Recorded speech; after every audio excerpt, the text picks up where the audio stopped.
tentang peperangan, tentang jihad itu, Allah menyisipkan afala yatadabbarunal Qur'an. Ya, pentingnya tadabbur dalam suatu amal soleh yang membutuhkan effort yang tidak kecil. Artinya apa? Tadabbur adalah energi. Tadabbur adalah kekuatan. Tadabbur adalah ruh. Tadabbur adalah bahan bakar. Jadi kalau kita lemah ya untuk mengerjakan suatu amal, maka tadabbur itu adalah salah satu solusi yang paling direkomendasikan. Ya, karena ini ya, secara lokasi ayat itu berada di tengah-tengah, temanya tentang jihad, tentang perjuangan. Oke. Itu di surat An-Nisa. Oke. Yang kedua di surat Muhammad, surat ke-47. Teman-teman ada yang tahu nama lain dari surat Muhammad? Kalau ada yang tahu boleh jawab dan nanti minta hadiah ke admin. Ada yang tahu? Ya, boleh di chat jawabnya. Ya, nama lain dari surat Muhammad. Nah, nama lain dari surat Muhammad. Ya. Hmm. Dicari dulu di apa di browsing dulu boleh. Ya, di browsing dulu. Browsing dulu boleh sambil saya istirahat.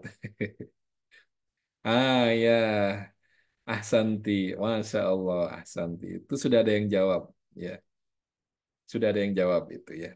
Jadi surat Muhammad, nama lainnya adalah surat Al-Qital, ya, surat Al-Qital, ya. Jadi surat yang artinya adalah ya peperangan, ya, peperangan, ya.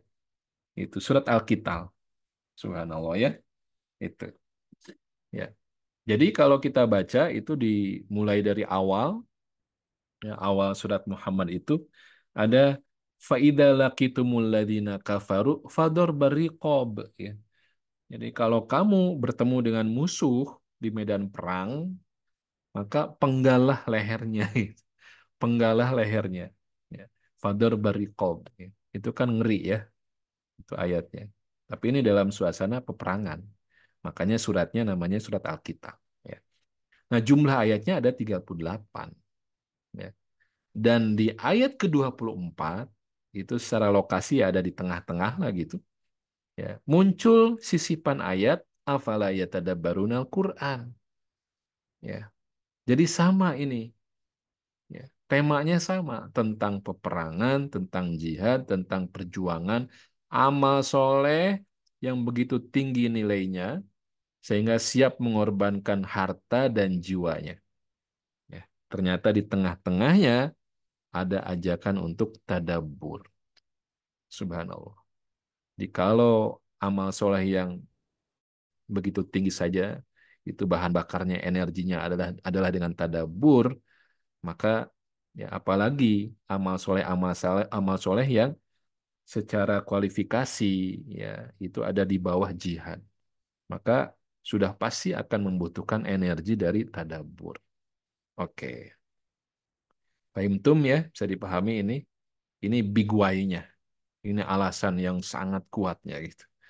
Jadi kemalasan ya, kemudian juga emptiness, loneliness, ya, apa, depresi dan sebagainya. Ya, karena kita tidak mendapatkan suplai energi yang cukup dari tadabbur Quran. Ya, baik. Kemudian juga ada ayat yang ketiga.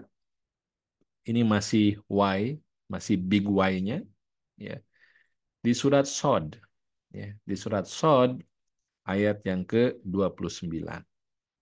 Kitabun anzalnahu ilaika mubarakun. Ya, ini adalah kitab yang kami turunkan kepadamu.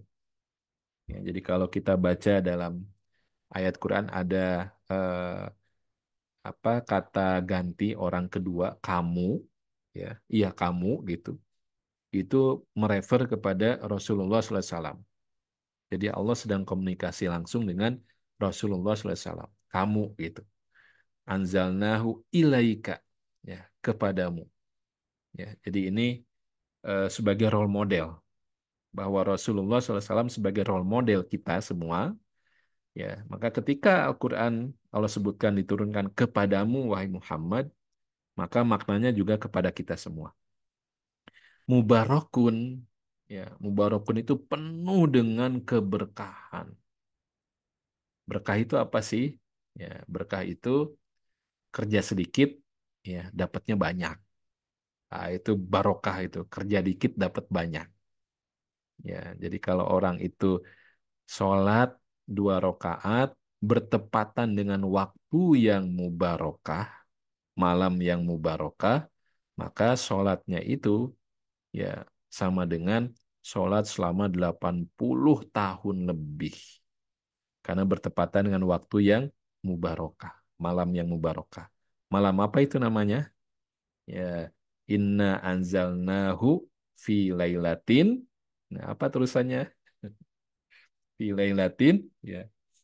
Ya, mubarokah. Ya, yang famousnya adalah Lailatul Qadar ya. Inna anzalnahu fi Lailatul Qadar ya. Nanti silahkan Kak Fadiah ya dibuka di surat Ad-Dukhan ah, di halaman pertama. Inna anzalnahu fi lailatin mubarakatin. Nah, yang dimaksud ya malam mubarakah itu Lailatul Qadar yang sama dengan ya 1000 tahun ya. Nah, ini kitab yang mubarok ya, yang dipenuhi dengan banyak kebaikan-kebaikan. Tujuannya adalah liyadabbaru ayatihi. Liyadabbaru ya untuk ditadaburi ya. Jadi ayat-ayat Quran itu Allah turunkan tujuannya untuk direnungkan, kemudian menghasilkan impact, dampak, pengaruh yang memberikan perubahan bagi kehidupan individu ya. Kemudian dari situ merubah juga kehidupan sosial, masyarakat, negara, sampai dunia. Lihat dabbaru ayatihi. Dan ayat, ya teman-teman, ayat ini artinya adalah tanda, ya, sign. Ya. Jadi kalau kita dalam perjalanan, misalnya saya dari Bandung ke Jogja, misalnya ya, itu di pinggir jalan ada informasi, plang gitu ya. Oh, Jogja itu masih berapa kilometer lagi, ya. Terus nanti saya jalan ada plang lagi, ya. Berkurang itu jaraknya. Itu adalah sign, itu ayat tanda. Jadi ayat itu ya adalah sesuatu tanda yang mendekatkan kita kepada tujuan. Ya.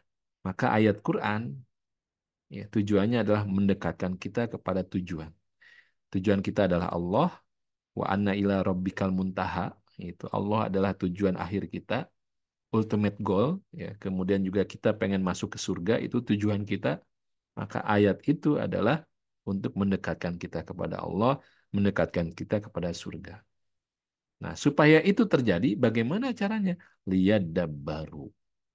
Ya, ya harus ditadaburi, harus diperhatikan, diperhatikan lagi, direnungkan. Kemudian bertanya, apa impactnya? Apa dampaknya terhadap diri saya? Nah, ini. Oke, baik. Saya minta yes lagi sebelum kita lanjutkan. Berapa orang yang ngasih yes? Kita baru bicara what and why. Ya, apa dan eh, mengapa ya. Baik. Nah,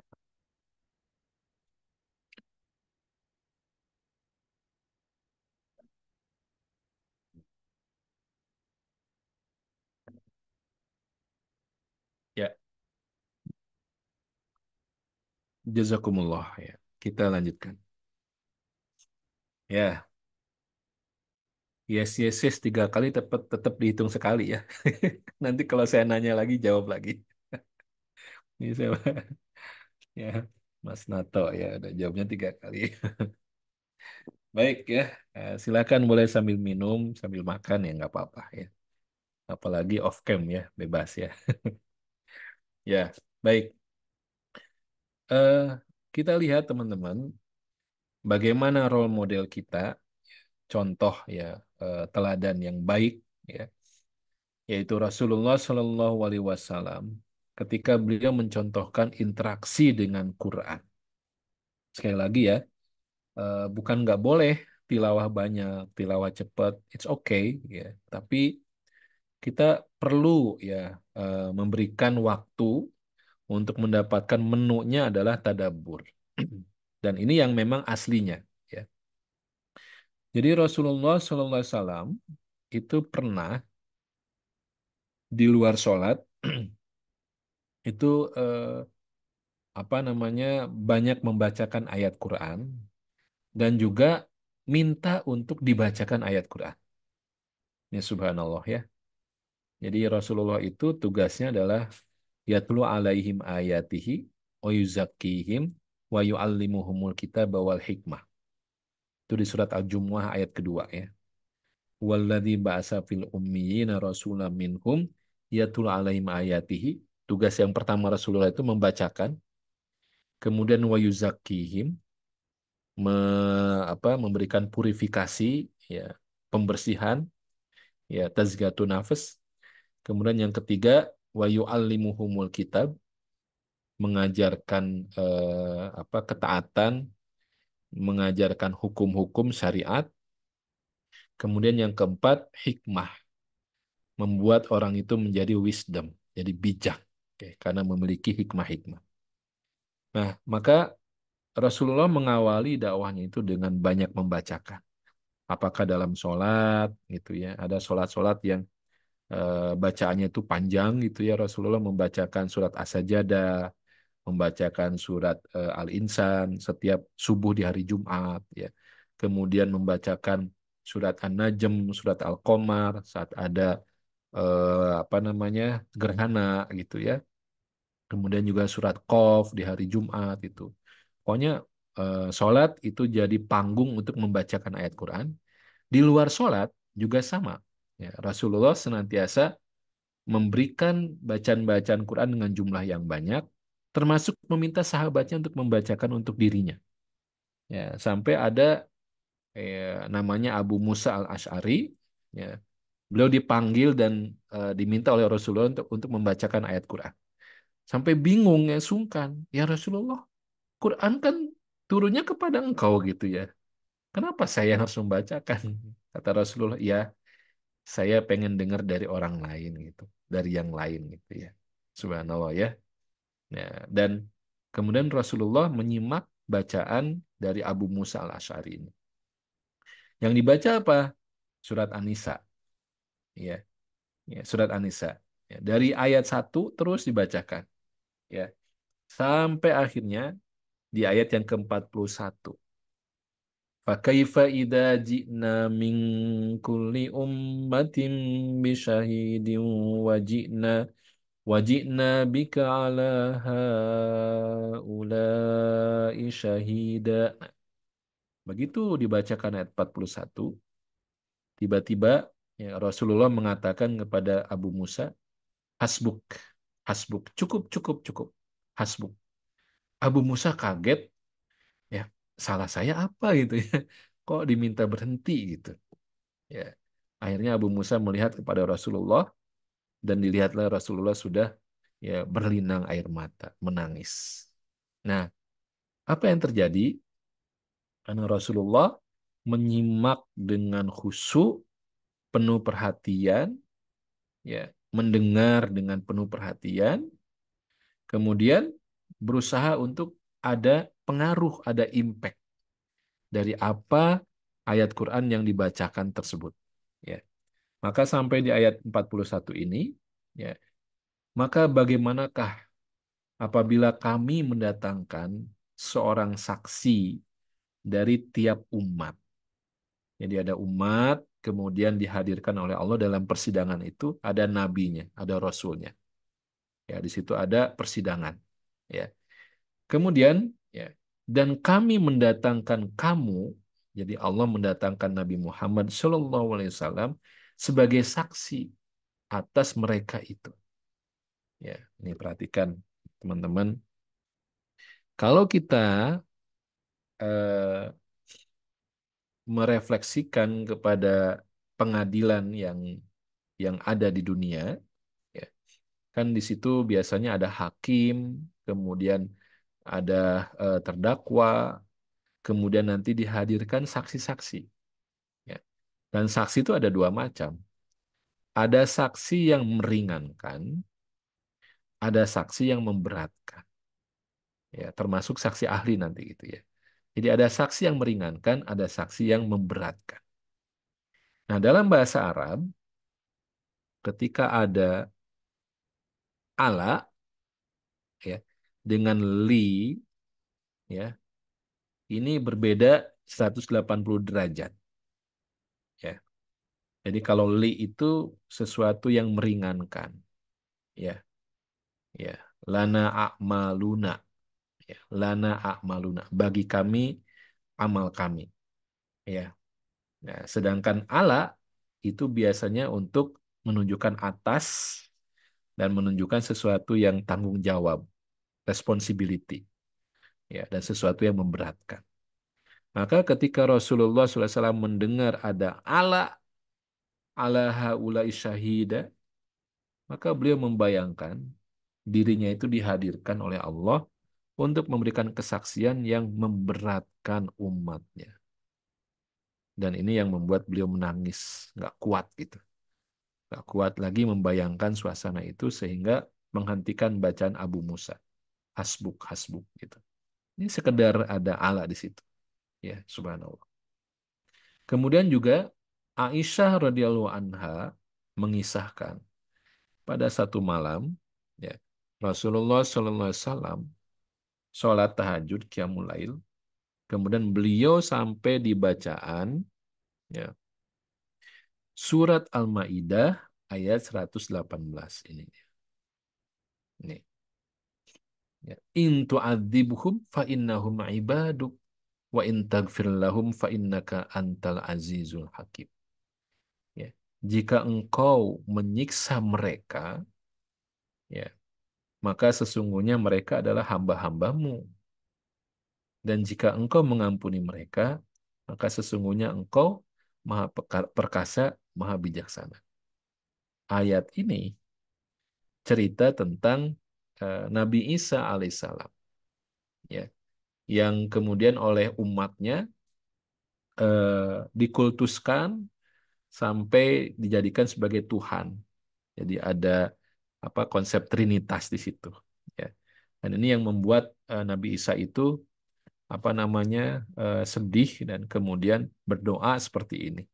Ya Allah, itu kan dosa syirik gitu ya. Ya, intu adzibhum fa innahum ibaduk. Ya. Jadi sekiranya engkau menyiksa mereka itu, ya, karena mereka berbuat syirik, ya mereka memang hamba-hambamu gitu. Ya, namanya hamba itu kan sekarang nggak ada ya. Tapi kalau kita lihat di keraton, kehidupan keraton, ya ada hamba di situ, ada budak gitu ya.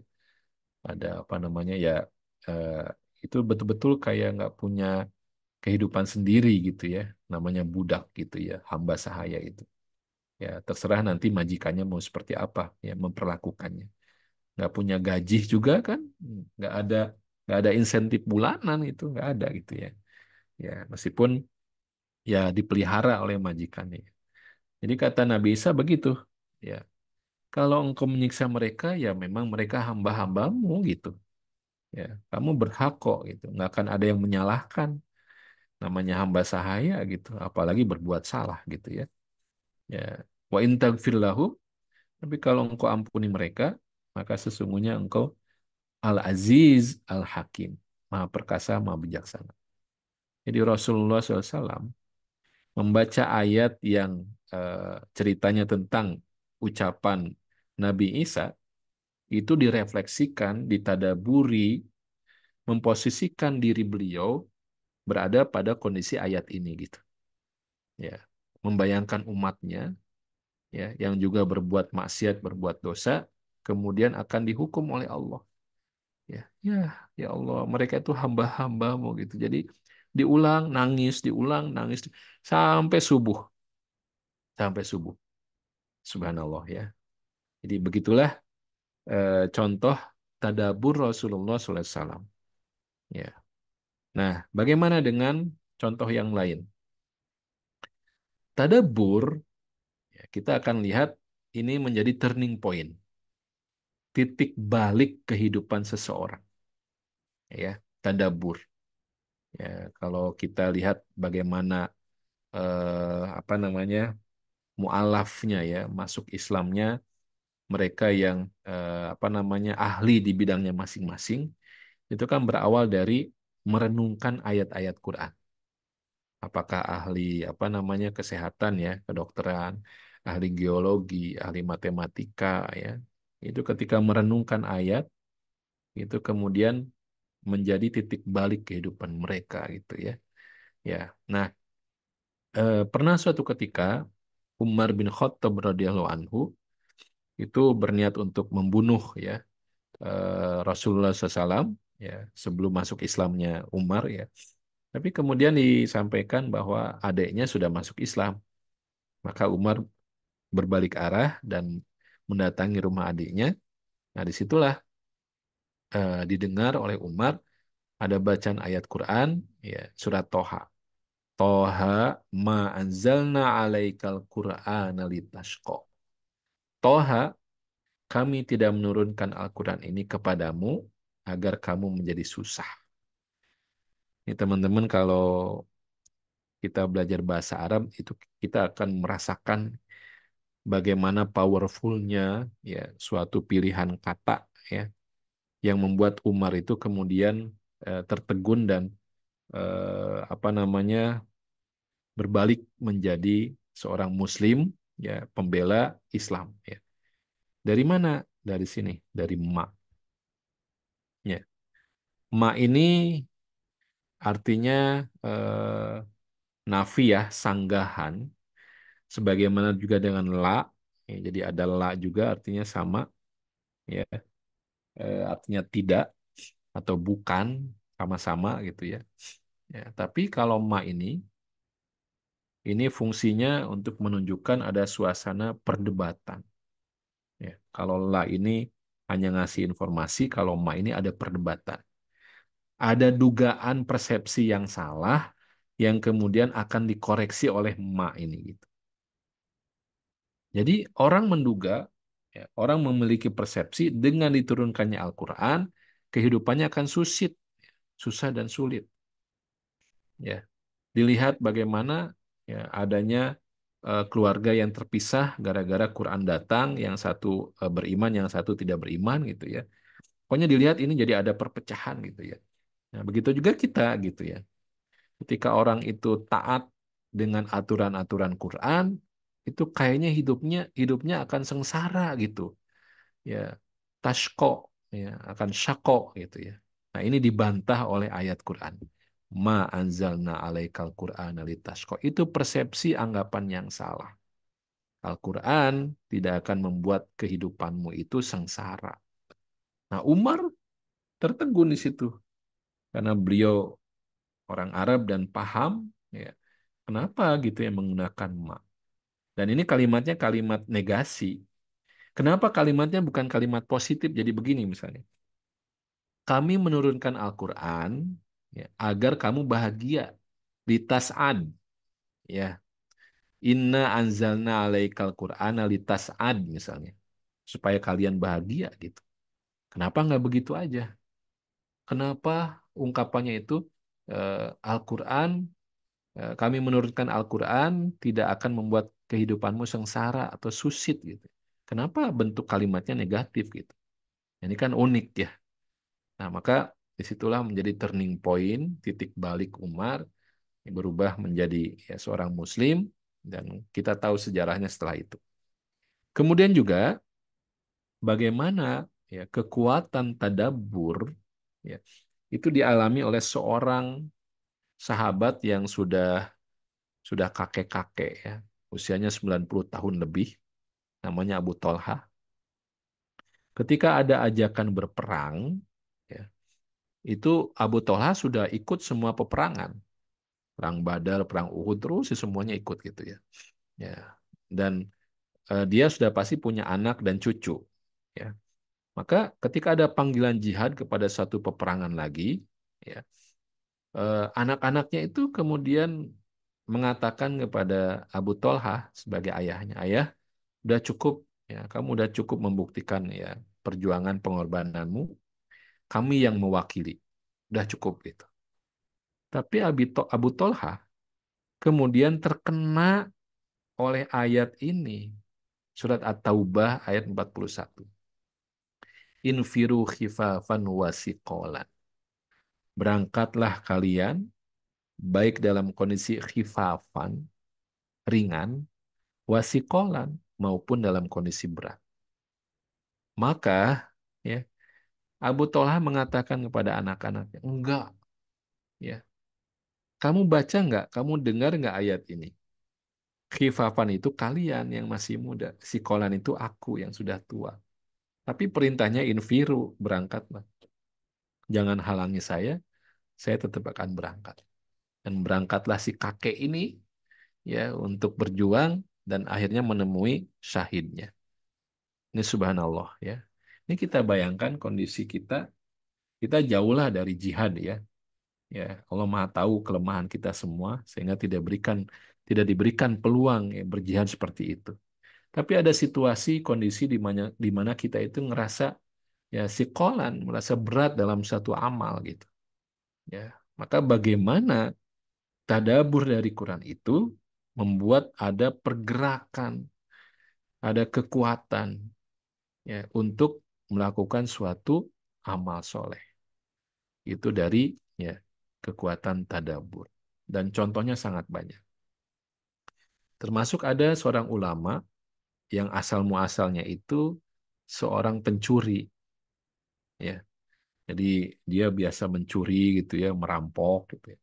Sampai suatu ketika, suatu malam dia masuk ke suatu rumah itu akan mencuri barang-barang di rumah itu. Tapi si penghuni rumah itu sedang qiyamul lail. Yang dibaca itu surat Ad-Dariyat. Wa fis samaa'i rizqukum. Dan hanya di langitlah rizki kalian. Jadi si pencuri ini mendengar lah, kok ayatnya begini bunyinya gitu. Ya, kok bisa-bisanya itu pas gitu ya. Pas ya. Dia kemudian meninggalkan rumah itu dan bertobat jadi ulama besar. Saya lupa namanya siapa gitu. Itu gara-gara ada ayat Quran yang sampai ke telinganya, merasuk ke dalam hatinya, kemudian memberikan perubahan, ya, memberikan perubahan. Jadi turning point. Dan saya kira banyak ya testimoni ya mereka-mereka yang berawal dari perenungan ya atau tadabur terhadap suatu ayat itu kemudian menghasilkan titik balik dalam kehidupannya. Ya, baik. Eh, Sebentar. Kita lanjutkan ya. Lagi-lagi saya minta yes ya, minta reaction. Apakah masih hadir zahiran wa batinan ya. Nah, kita akan masuk ke how to-nya ya, bagaimana ya langkah-langkah untuk tadabur ya. Oke. Ya.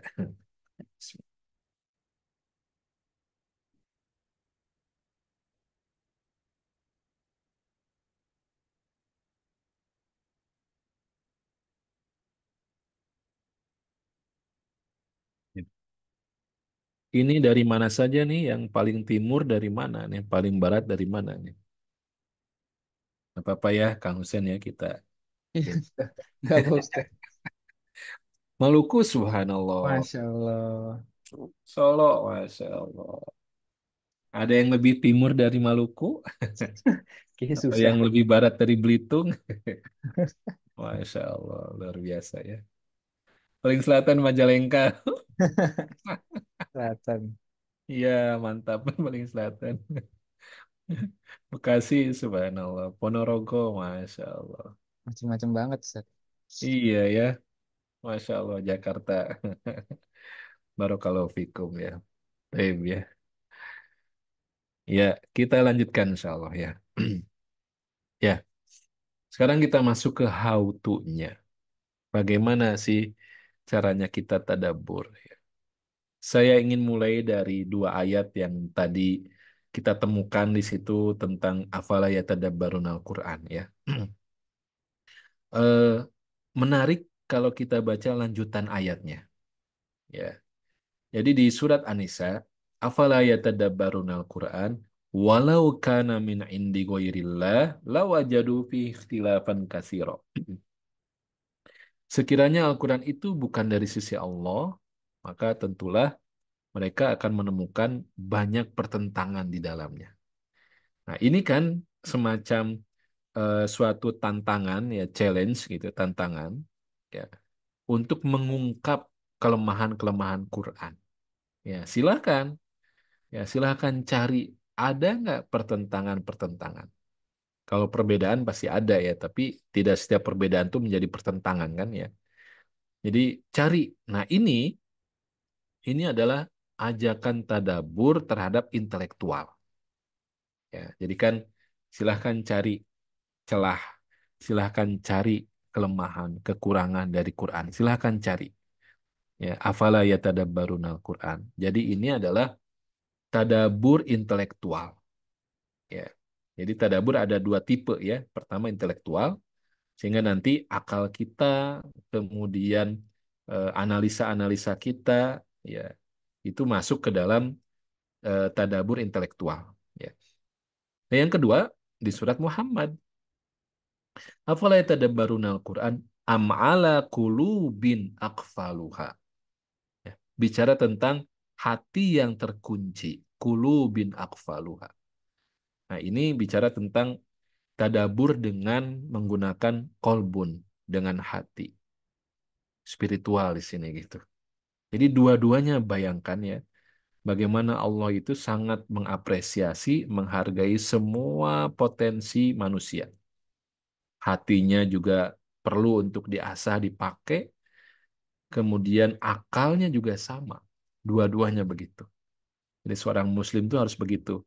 Halus secara hatinya, sensitif secara hatinya, kemudian tajam akalnya.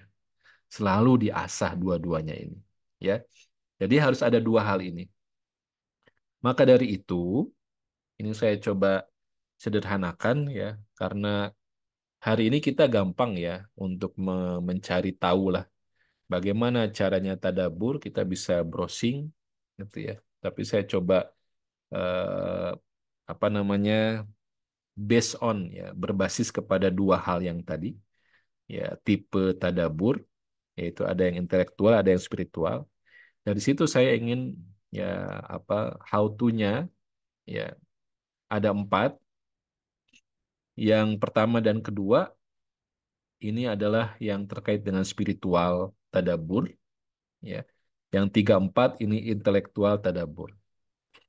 Jadi yang pertama, teman-teman, kunci untuk tadabur itu adalah kita merasa rendah, ya, rendah hati kita di hadapan ayat Quran, di hadapan Allah atau humble, rendah hati, ya.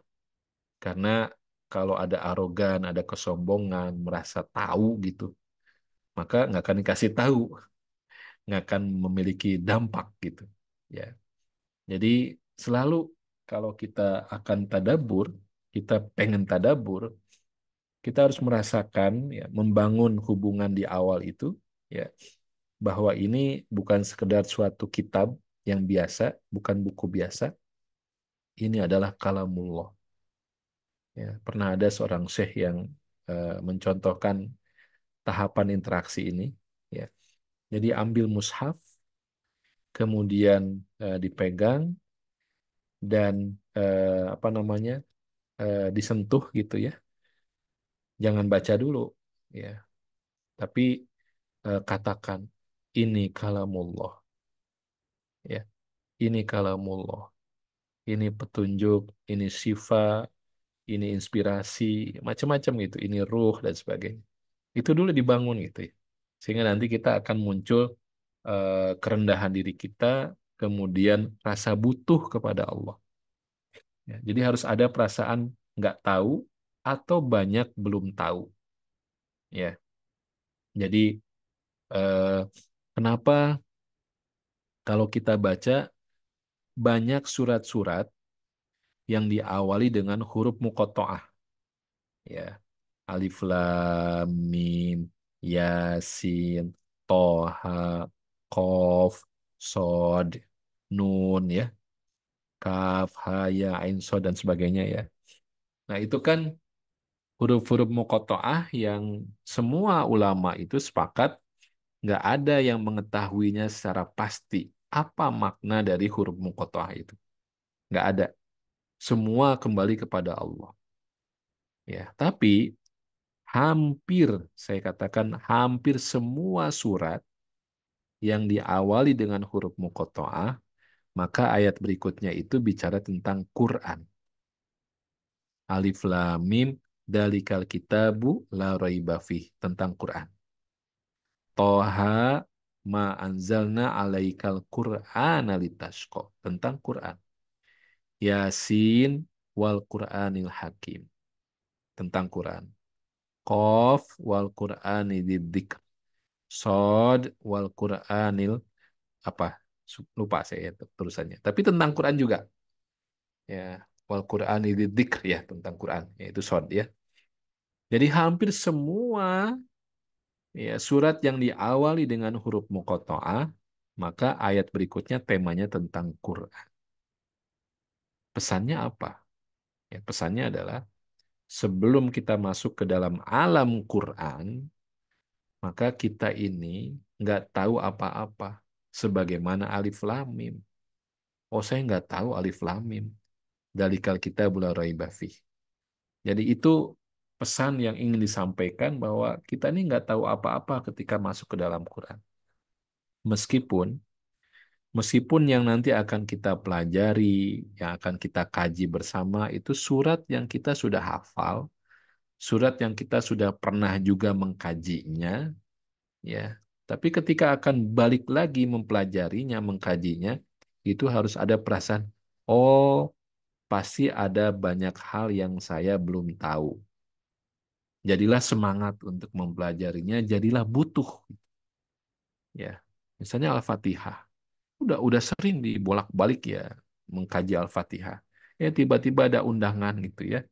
Ya undangan. Ayo kita mengkaji surat apa? Al-Fatihah. Iya, ya qad sami'na. Itu ungkapan orang kafir ya. Ya, ya. Jadi kalau dibacakan wa idza tutla alaihim ayatuna, ketika dibacakan lagi ayat-ayat kami kata Allah, qalu qad sami'na. Jadi mereka mengatakan, yang gini kita sudah pernah dengar gitu. Itu di surat Al-Anfal. Qalu qad sami'na. Ya. Nah, jangan ada perasaan begitu, tapi mulailah bangun perasaan, oh ya saya memang nggak tahu dan di situ nanti muncul doa, ya Allah, ya. Tadi yang kita mulai, Allahumma arhamna bil Quran, waj'alhu lana imama wa nura wa huda wa rahmah. Allahumma dzakirna minhum ma nusina wa alimna minhum ma jahilna. Ya. Ya Allah, ajarilah kami dari apa-apa yang kami nggak tahu. Kami bodoh, kami jahil. Ya. Itu yang pertama. Ya, ini kunci banget ya. Yang kedua, eh, membaca dengan tartil, dengan pelan-pelan, dan gunakan bukan stop and go ya. Kalau itu matic ya, stop and go ya. Ya, berhenti kemudian meminta kepada Allah. Stop and ask ya. Jadi berhenti dan meminta. Ya, maksudnya bagaimana? Nanti misalnya kita ketemu ketemu dengan ayat-ayat ya, yang menjelaskan tentang kenikmatan surga, ya, kenikmatan surga Allah. Ya, misalnya waliman khafa maqama rabbihi jannatan. Wah, itu. Ya, dan bagi siapa yang khafa, yang takut dengan makom ya, Robnya, maka mendapatkan dua surga. Stop di situ, kemudian berdoa kepada Allah, ya Allah, masukkanlah aku ke dalam orang-orang yang akan menikmati dua surga itu. Berdoa dulu gitu, ya. Begitu juga ketika ketemu ayat tentang ya adab neraka, berhentilah di situ, ya. Kemudian ya berdoa juga, meminta juga. Ya Allah, jangan sampai ya saya dimasukkan ke dalam orang-orang yang akan mendapatkan hukuman sengeri itu gitu ya. Situ gitu. Lah kalau begitu jadi lama dong Ustaz. Ya iya, ya, tadabbur tuh begitu gitu ya. Begitu. Stop dan ask, stop and ask ya. Berhenti dan meminta berdoa gitu. Kalau ada amal soleh di situ, ya kita berhenti juga. Ya Allah bantu saya, berikan kemampuan gitu. Ya, terus begitu. Ya, dan sebagaimana tadi contoh Rasulullah SAW, memang ayatnya cerita tentang Nabi Isa, tapi Rasulullah memposisikan beliaulah sebagai mukhotobnya, ya, sebagai orang yang menjadi target dari ayat itu gitu. Nah, kita kan banyak membaca kisah tentang Bani Israel, Musa dengan Fir'aun, ya, Bani Israel itu. Itu kan tentang mereka gitu. Nah, tadabur adalah memposisikan diri kita dalam ayat yang sedang kita baca itu. Jangan-jangan kelakuan kita juga kayak Bani Israel gitu. Ya, mencari celah supaya terbebas dari suatu perintah gitu. Ya, jangan-jangan kita juga mirip-mirip Bani Israel. Ketika sudah diselamatkan oleh Allah, eh malah menyembahnya patung anak sapi gitu. Ya, ketika ditinggalkan oleh ya Nabi Musa, ngagaleong, ya, terpleset lagi gitu. Ya, nah itu membaca dengan stop and ask. Ya, ini memang perlu latihan ya. Saya juga sama ya. Karena biasanya kita sudah kadung ya menjadi budaya kita, habit kita membaca itu tujuannya kuantitas. Hatamnya ya berapa kali gitu ya dalam sebulan gitu ya. Jangan lupa teman-teman, kisah seorang sahabat Abdullah bin Amr kalau nggak salah ya. Beliau itu datang kepada Rasulullah SAW menanyakan gitu, ya Rasulullah, berapa lama ya kita ini hatam Al-Quran 30 juz? Kata Rasulullah, 40 hari. Kemudian sahabat ini ya apa menego gitu ya, protes itu. Ya Rasulullah, saya bisa lebih cepat dari itu. 30 hari kata Rasulullah. Ya Rasulullah, saya masih kepengen lebih cepat dari itu. 10 hari kata Rasulullah. Ya Rasulullah, tambah lagi gitu. Seminggu gitu. Ya Rasulullah, tambah lagi 3 hari.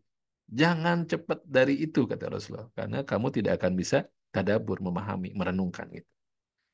Jangan lupa, sahabat yang meminta ya pertanyaan terkait dengan hatam ini adalah sahabat yang diadukan oleh istrinya. Gara-gara apa? Gara-gara nggak peduli dengan keluarganya. Ini sahabat yang sehari-hari itu bersama Quran terus. Bayangkan, mungkin bisa 20 jam, 15 jam, 10 jam dengan Quran. Ya, sampai Rasulullah begitu. Ya. Jadi orang yang sudah 20 jam dengan Quran saja, itu kata Rasulullah 40 hari hatamnya. Ya. Berarti kan sehari ya ditarget oleh Rasulullah, katakanlah 1 juz sehari. Dia baca selama 20 jam. Itu kan tujuannya tadabur gitu. Ya. Jadi kita jangan letterleks ya memahami hadis itu, ya ternyata memang ceritanya begitu. Ya. Jadi Rasulullah saat memberikan jawaban, memberikan nasihat itu sesuai dengan audiensnya, market fit. Ya, ini marketnya siapa? Maka jawabannya itu cocok gitu ya. Nah, dilalahnya kita, ya celakanya kita hanya ngebaca ya apa teksnya saja gitu tanpa melihat konteksnya seperti apa. Artinya apa? Bagi orang-orang yang tidak bisa ngasih 20 jam ya untuk Quran, ya sudah, ya harus ada momen-momen dalam kehidupan itu yang nanti menunya adalah tadabbur. Ramadan misalnya, coba betul-betul di setiap hari ya ada ya dengan Qurannya itu ya tadabbur yang tadi bacaan yang berhenti meminta. Kemudian yang ketiga, ini intelektual tadabbur ya. Ya mulai dengan membaca terjemah, membaca tafsir gitu ya. Atau juga menyimak kajian. Hari ini sangat gampang ya. Kita cari. Saya pengen ya, mendapatkan impact pengaruh sentuhan dari surat apa ya Al-Ikhlas misalnya. Ya coba cari ya simak dan menyimaknya tidak cukup sekali. Mungkin bisa sampai 3 kali diulang gitu ya, diresapi, dicatat ya seperti itu. Ya. Kemudian yang keempat, nah ini ya belajar bahasa Arab Al-Quran. Ya teman-teman ini mungkin sedikit pengalaman pribadi ya. Saya dari kecil sampai kuliah itu kuliah yang umum ya. Dulu sempat kuliah di matematika ya. Kemudian alhamdulillah eh, Allah pertemukan dengan guru, kemudian belajar menghafal ya. Kemudian eh, setelah selesai alhamdulillah setoran, kemudian juga masih penasaran gitu ya. Kan Al-Quran itu kan petunjuk gitu ya. Bagaimana sampai ke sana gitu ya.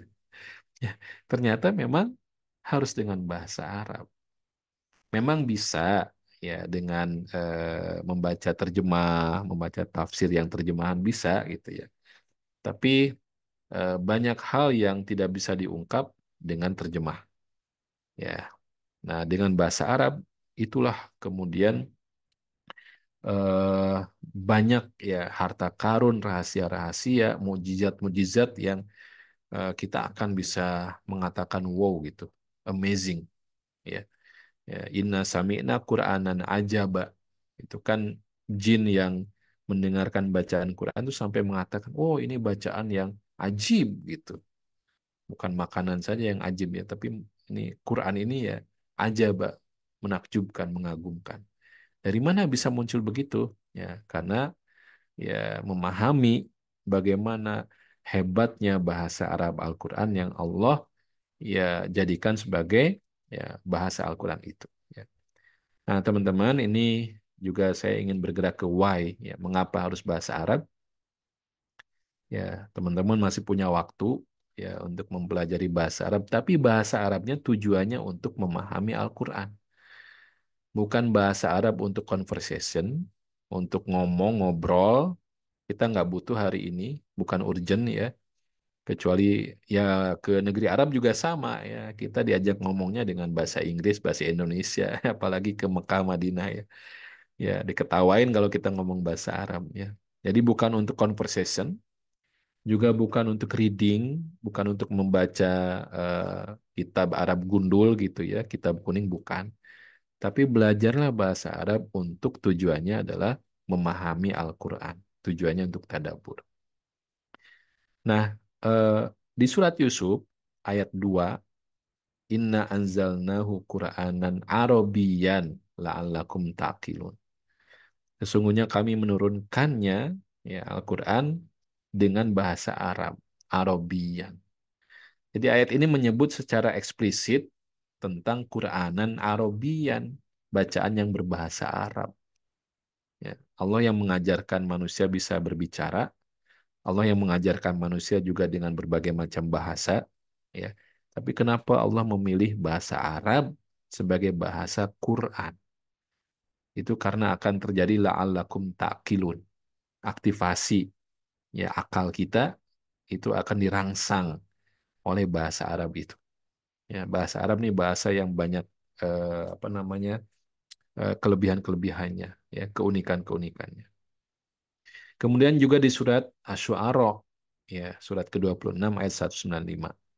Bilisanin Arabiyyin mubin, ini tentang Al-Quran, ya ala qalbika litakuna minal mundirin bilisanin Arabiyyin mubin. Jadi Al-Quran diturunkan dengan bahasa Arab yang mubin. Mubin ini memberikan klarifikasi. Jadi banyak hal yang remang-remang, yang nggak jelas, tapi dengan bahasa Arab yang mubin itu akan jelas, terklarifikasi. Banyak sekali gitu. Ya, misalnya apa?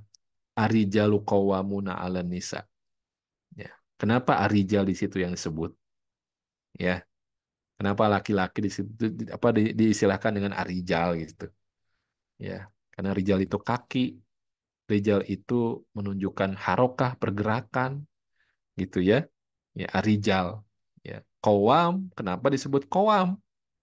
Ya, kenapa bukan koma? Kenapa bukan koyim? Kowam itu ada tasydid di situ. Ya, berarti memang mendirikan sesuatu, membangunkan sesuatu dengan berkali-kali. Jadi tugas seorang rijal itu adalah membangunkan, menegakkan sesuatu yang gampang ya terjatuh, terjatuh, terjatuh. Jadi perempuan tuh begitu. Maka tugas laki-laki itu untuk qawwam, qawwam, qawwam, qawwam. Ya. Jadi dengan bahasa Arab yang akan mengklarifikasi banyak hal. Ya, clear gitu bahasa Arab itu. Ya. Nah, mari kita lihat contohnya atau tips ya. Tips dalam tadabur ya ini ya ada banyak sebetulnya ya, namun ya saya batasi beberapa hal saja sebagai pendahuluan atau juga permulaan ya. Jadi perhatikan ketika ketemu ayat ya itu penggunaan isim dan fiil ya karena ini akan memberikan dampak yang berbeda. Isim itu sesuatu yang permanen sifatnya, tidak terikat oleh waktu ya. Sedangkan fiil dia memiliki tensis, terikat oleh waktu, jadi bersifat temporer. Jadi saya ulangi, isim itu permanen, fiil temporer, sementara. Kemudian fiil madi, fiil mudori. Fiil madi itu bicara tentang masa lampau, mudori itu sekarang dan akan datang. Tenses lah dalam bahasa Inggris ya. Ada past, ada present, ada future tense ya. Nah itu juga luar biasa ya kalau kita bisa menangkap kenapa di sini fiil madi ya? Kenapa di sini fiil mudhari ya gitu. Wah, itu subhanallah ya. Kemudian yang kedua, domir, pronoun atau kata ganti. Ya, kan kita menemukan Allah itu menggunakan kata ganti saya atau aku, kemudian kami ya. Inna nahnu nazzalna dzikra itu kami menggunakannya. Kemudian juga menggunakan huwa dia menggunakan anta gitu. Jadi nanti ada kata ganti yang menggunakan bentuk tunggal, menggunakan bentuk plural atau jamak gitu. Itu juga harus kita penasaran dan di situ ada tadabur yang mendalam gitu. Ada pesan-pesan yang nggak bisa kita abaikan. Ada perubahan atau perpindahan, ada transisi dari kata ganti tadinya orang ketiga berubah ke orang kedua. Misalnya di surat Abasa, ya surat Abasa ini kan surat yang menceritakan tentang mauidhah atau nasihat yang nyelekit ya kepada Rasulullah SAW. Ketika Rasulullah sedang ada private class dengan para tokoh pembesar Quraisy mendakwahi mereka, tiba-tiba ada si buta yang datang. Abdullah bin Umi Maktum datang karena nggak tahu si buta ini Rasulullah dengan siapa, itu langsung datang dan minta diajari Quran. Nah, Rasulullah merasa terganggu gitu, terdistract, teralihkan, terganggu dan Rasulullah kemudian berubah raut mukanya. Ya, tapi kan karena buta ya nggak tahu. Ya. Dan Allah menegur Rasulullah itu. Abasa wa tawalla anja'ahul a'ma. Nah, di situ dengan menggunakan kata ganti domirnya orang ketiga. Ya, kata Allah, dia bermuka masam. Ya. Dia berpaling. Ya. Abasa wa tawalla. Dia bermuka masam dan dia berpaling. Ya, itu dengan kata ganti orang ketiga, gitu ya. Kenapa dengan kata ganti orang ketiga? Karena Allah sayang banget dengan Rasulullah, ya. Kemudian juga mengajarkan kalau mengkoreksi orang itu jangan di depan publik dan jangan langsung, ya. Harus dijaga izahnya, dijaga kehormatannya gitu, ya. Anja'ahul a'ma itu masih dengan kata ganti orang ketiga, ya. Ketika datang seorang buta kepadanya, kepada dia. Ya. Ayat ketiganya, wa ma yudrika la'allahu yazakka. Itu langsung pindah switch ke kata ganti orang kedua, ya. Tahukah kamu? Nah, sekarang langsung tahukah kamu itu. Subhanallah ya. Ini domir nih ya, kata ganti. Dan banyak dalam Al-Qur'an begini. Perubahan kata ganti. Ceritanya tentang mereka, tentang Bani Israel gitu ya. Tiba-tiba akhir ayatnya itu dengan kata ganti orang kedua kalian. Afala ta'qilun, afala ta'lamun. Apakah kalian nggak berpikir? Apakah kalian tidak mengetahuinya? Itu langsung ada perpindahan. Domir ya. Yang ketiga itu urutan komponen kalimat. Kalau kita itu SPOK, subjek, predikat, objek, keterangan. Nah, dalam bahasa Arab nanti si komponen-komponen ini bisa di urutannya bisa dirubah ya. Ya, karena ini keistimewaan bahasa Arab ya, mengetahui subjek itu bukan dari urutannya yang pertama, tapi dengan akhir dari kata itu yang rofa ya, salah satunya dengan domah gitu. Oh, ini adalah subjeknya. Nah, kita lihat beberapa contoh. Ini saya mungkin kehabisan waktu sedikit lagi ya, Kang Hussein ya. Ya, ini contoh yang tadi ya kita perlu perhatikan perbedaan isim dan fiil. Ya. Di ayat-ayat yang eh, memanggil kita semua, ya ayyuhalladzina amanu. Ini ada amanu, ya. Biasanya setelah panggilan ini nanti ada perintah atau larangan. Ya ayyuhalladzina amanu kutiba alaikumusiyam itu perintah. Ya ayyuhalladzina amanu la ta'kulu riba itu larangan. Jangan makan riba. Panggilannya amanu dengan fiil, ya. Tadi apa sifat fiil itu? Nah, amanu. Fiil itu sifatnya apa? Nah, Mengikuti Ustaz. nah, sifatnya Ikuti adalah waktu, terikat waktu. ya ini dia temporer. Ah, temporer. Ya, berubah-ubah dia temporer. Sedangkan atau saya jelaskan dulu kenapa yang dipanggil itu dengan menggunakan fiil? Karena keimanan kita itu naik dan turun, datang dan pergi. Maka wajar yang dipanggil itu dengan fiil. Wahai orang-orang yang beriman, ya kita semua yang dipanggil, ya itu. Nggak ada panggilan dengan ya ayuhal mukmin, nggak ada gitu ya. Nah, beda dengan ini. Kuliah ayuhal kafirun. Ada alif lam ini. Ini adalah isim. Isim sifatnya adalah permanen. Nah, surat Al-Kafirun ini surat yang diturunkan menjelang hijrah Rasulullah SAW. Jadi sudah hampir 13 tahun dakwah Rasulullah itu mengajak kepada keimanan dan nggak mau juga beriman. Ya. Dan Rasulullah itu tidak pernah memanggil orang-orang yang belum beriman itu dengan panggilan permanen dengan isim, nggak pernah gitu. Karena sayangnya dan optimisnya Rasulullah itu nggak pernah gitu menjudge orang, kamu nggak akan berubah, nggak pernah. Ya. Sehingga setelah 13 tahun dengan bukti-bukti yang sangat banyak, tidak mau beriman juga, Allah yang memerintahkan Rasulullah SAW memanggil dengan panggilan yang permanen. Katakan oleh kamu, wahai Muhammad, ya ayyuhal kafirun. Wahai orang-orang kafir, ini sudah permanen. Subhanallah ya. Ini pengajaran tentang bagaimana metode. Ya, nggak boleh kita menjudge orang gitu. Ya, sampai Rasulullah 13 tahun sudah ngasih bukti-bukti, terus ngajak gitu ya. Ya, belum juga mau ikut, ya, belum juga mau insaf, ya udah. Allah yang ngasih stempel permanen. Ya, ya udah kalian memang maunya begitu kan, udah di stempel. Penggunaan isim dan fiil. Kemudian terakhir ya domir ya. Kita perhatikan di contoh yang gampang di surat Al-Fatihah. Iyyaka na'budu wa iyyaka nasta'in. Nah, di sini ada penggunaan domir ini ya, ini. Artinya kami ya, ini kami ya. Jadi dalam beribadah, dalam meminta pertolongan itu ternyata meskipun kita sholatnya sendirian ya, tetap kita membaca dengan kami.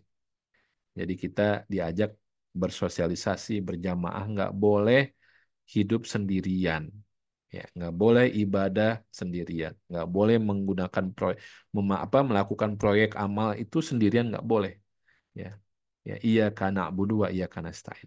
Begitu juga saat kita berdoa kepada Allah, nggak boleh ihdini, ya, ya Allah tunjukilah aku, nggak ihdina, tunjukilah kami, ya, jadi kami di sini. Ini dengan domir ya. Kemudian dari urutan komponen kalimat, saya bersihkan dulu ini. K, ya, K. Ini secara posisi itu normalnya ada di sini. Nak buduka. Ya. nasta'inuka ini ya. Nah, kenapa ditarik ke depan? Karena ingin menghasilkan makna hanya kepada engkau lah, special meaning di sini ya. Hanya kepada engkau lah kami beribadah, hanya kepada engkau lah kami ya meminta pertolongan ya. Nah, tapi di sini ya dia dia nggak maju ke depan ya. Ya, jadi dalam berdoa itu nggak berdoa begini ya. Iya na ihdi nggak begitu. Ya Allah tunjukilah hanya kami gitu.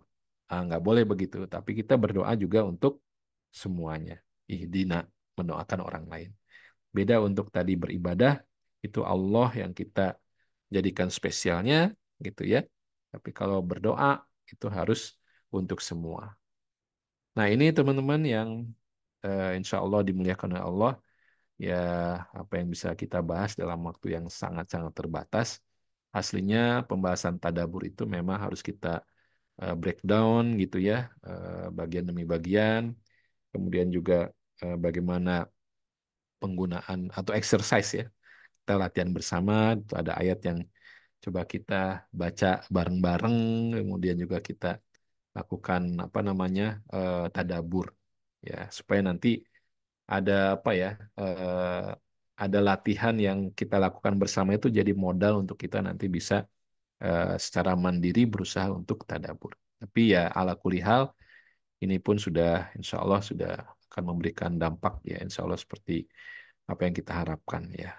Walau alam bisawab, lebih kurangnya mohon maaf. Assalamualaikum warahmatullahi wabarakatuh. Waalaikumsalam warahmatullahi wabarakatuh. Aduh, insyaallah. Karena terlalu nyaman dengerin materinya, Sat. Jadi pengen dengerin aja sampai selesai. Nggak mau jadi MC lagi.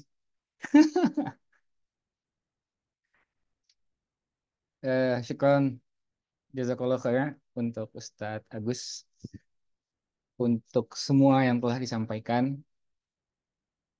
Semoga Allah balas dan semoga jadi ilmu yang bermanfaat buat kami pun juga bisa menjadi amal jariah kepada Ustadz karena atas eh, kebaikan-kebaikan yang disebarkan kepada kami dan insya Allah semoga bisa kami amalkan dan juga untuk kebaikan Ustadz juga ke depannya juga supaya makin Allah berkahi. Amin amin ya rabbal alamin. eh ya udah mau tidak mau saya harus lanjut jadi MC lagi ya. Jadi insya Allah teman-teman akan ada sesi tanya jawab yang dengan teknis boleh gimana teknisnya? Boleh raise hand dan diutamakan teman-teman menanyakan dengan on mic ya, bukan dengan chat. Tapi boleh juga dengan chat. Tapi aku pribadi akan mendahulukan yang bertanyanya dengan on mic seperti itu. Dan kapan boleh raise hand-nya? Ya, setelah aku hitung pin 3 2 1 nanti silahkan teman-teman raise hand. Nanti akan aku tunjuk untuk teman-teman silahkan menyampaikan pertanyaannya. Udah, oke, bismillah. Kita mulai. 1 2 3. Apakah ada yang raise hand? Belum, belum ada. Boleh? Jika ada teman-teman yang mau nanya untuk raise hand, atau jika tidak memungkinkan untuk on mic, memberikan pertanyaan boleh di chat. Tapi ya gitu.